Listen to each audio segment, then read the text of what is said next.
Patrocinadores: Ciolac, Costa Agropecuária, Alessandra Cancheta e Arroz Carmelo.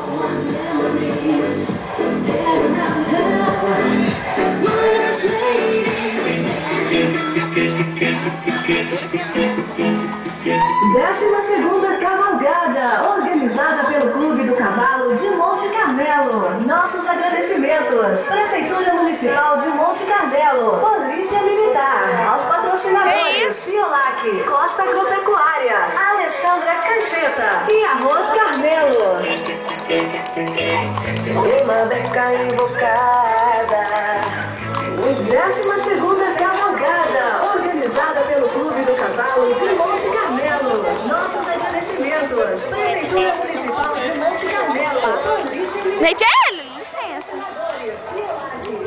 Vem frente à rede, cavalo no rio, bate com a praia. Olha o burrão.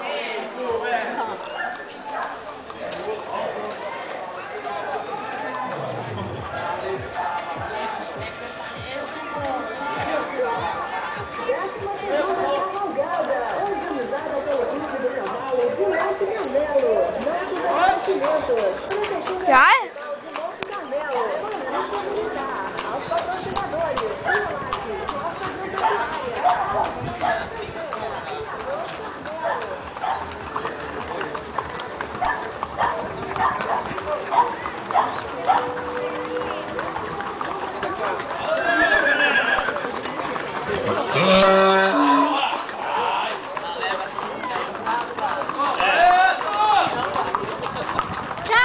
Tchau! Sei.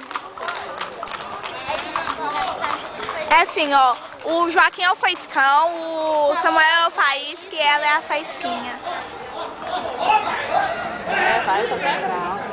Nossa. Mãe, filma aqui pra mim, ó.